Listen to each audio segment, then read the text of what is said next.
Hey, good morning. This is David with Desert Psycho Gaming, and I want to talk a bit about Magic the Gathering and where it's at. Now, I have not done a video that's been exclusively Magic. This will be the first one. So, what's going on right now is kind of scary to me because I have always felt like Magic was fairly stable in terms of investing in sealed product. Buying and selling singles. I've never felt really concerned about acquiring certain types of products as long as I'm careful. But in general, the biggest thing you have to be aware of if you're operating any sort of business in the trading card game space are things you don't have control over. So if you're figuring out something to buy, of course, you have control over your research.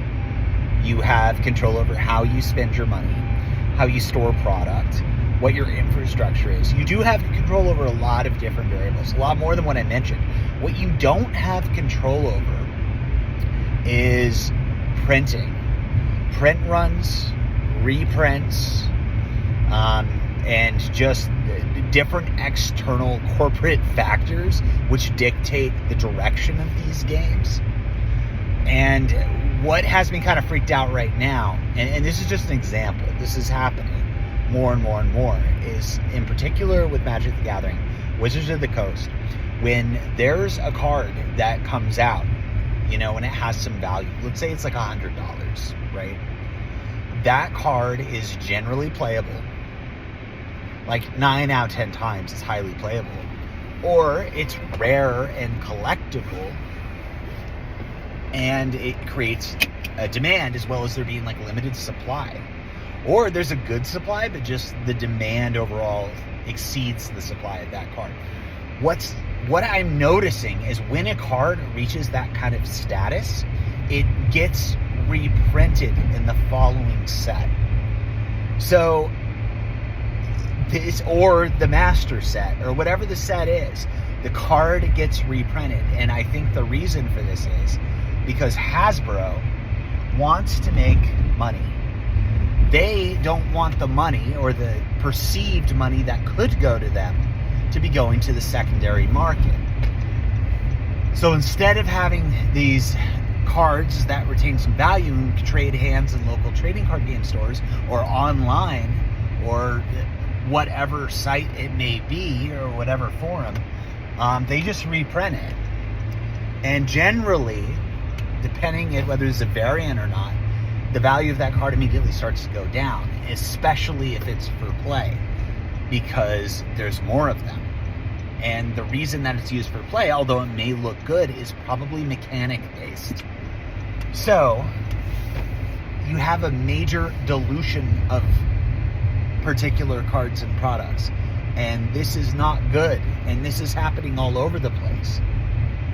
And it's just another piece of the direction of Wizards of the Coast. Now, I don't think Wizards is going to die.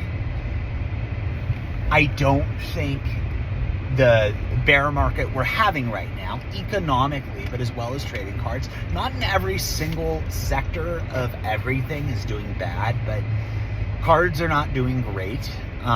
Definitely not as good as what they were. I think there will be a recovery that's not years and years and years and years down the road. What I don't know is if that recovery will go back to the levels it was in 2021 or 2019. And that is scary to me. The uncertainty of it and the consistent actions of Wizards of the Coast to really show their cards of how little they care about the relationship that was created, back basically since inception between local businesses themselves and players. They really don't care about it at all. And the argument can be said that's just business. Big businesses don't really have a heart. They don't really care. But this is more meaningful than that. And to really highlight and exemplify that, just how shocking some of these decisions are, you do not see the other big games doing this. We're not seeing reprints and secret layer type launches of Pokemon cards. I mean, an argument for that could be like they have premium sets, and they do, but it's different because it holds value because of the way it's printed. And if it doesn't hold value, it's fine because there's enough packs in it to pay for it. So like value is very, very important. And I feel like most of the other games, a couple don't, but most of them keep their value, or at least give you an appropriate amount of value for what you pay for in a reasonable sense. And Magic can and sometimes does. You know, the Lord of the Rings set, I have not opened specialty set yet, but I've opened a lot of the first Lord of the Rings set. That set has retained its value very well, but I don't feel like that is because of the careful crafting of Wizards of the Coast and their intention to give value to players and prop up that secondary market. I feel like it's because of the content of that set. I feel like it's because it's Lord of the Rings, you know? It's an amazing set. The art is great. It's wonderful. But then you have sets before and after that probably aren't going to do that good. Excuse me. So that's what scares me about the card market most right now. It has to do with the actions what Wizards of the Coast is currently doing in terms of their strategy, which I don't think is very good. Hasbro stock just took a big dive. And fortunately on that front, because it's not succeeding, I don't think it's going to carry over to the other games. But the whole transition of, and it's not just Wizards, it's all these different businesses that don't want people making money on their product in the secondary market. They don't. And it's a huge shift.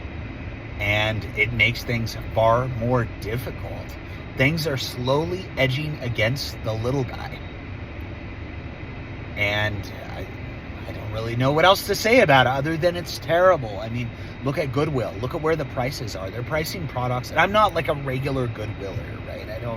I do not do much flipping of stuff. I really don't. I sell almost entirely collectibles. 99.99999% trading cards, singles and graded, with a few other things, a few comics and a few other things mixed in. But that's what we've got going on. Of course, this is a channel where I talk about investing in collectible trading cards. This is always from my opinion, right? I'm not telling anybody what they should do. But it's scary times. And there's some things economically that I feel like can put people in a precarious position. What I just mentioned with Wizards of the Coast, and also rapid value dropping on some of these sets, it's crippling to stores, conventional stores. It absolutely is. And I think it's going to be crippling to a lot of individual buyers who hold this stuff with the expectation of it going up in value. I really do. I think people are going to be in a tight spot soon. There is price fatigue that is finally seeming to seep in. The Fed did not raise rates again this go. Nobody knows if they're going to do it again. I think they may. And it puts people in a position, especially with their value dropping on their product, that they're going to have to offload more of it when they need money.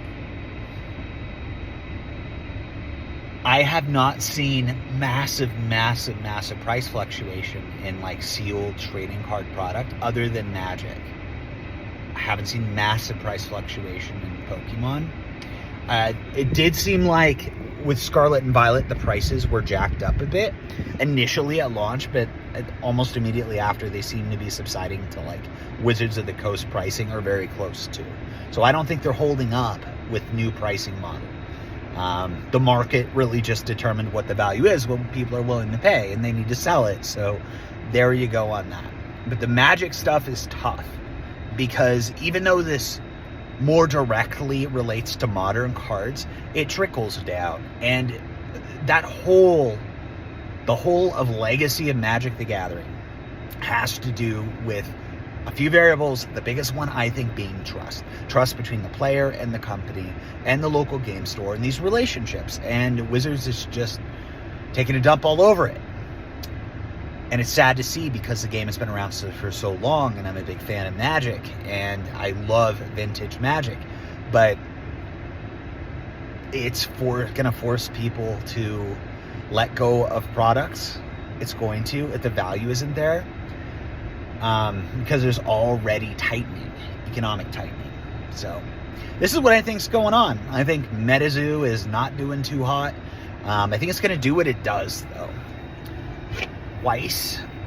I've opened up a few boxes of Weiss. I think it's interesting, but I'm really more of like a Magic Pokemon type of guy. But this is just my opinion. Thank you for watching. This is the first video I've done in a very long time. So I always try to be more consistent. I say I'm going to, but I really don't. So when I do a video, it's when I have a couple minutes. I'm generally driving from one place to another, and I just whip out my phone. That's what I've got to say for now. Thank you for watching. If you like these types of ramblings or discussions, please like and subscribe. If you don't like it, let me know down in the comments, and I will try to do another video soon. There's a lot of stuff to talk about in terms of trading card economics and trading card markets right now, for sure. And there's way more things to discuss in one video, so I'd like to do some more soon. Take care. Have a great day.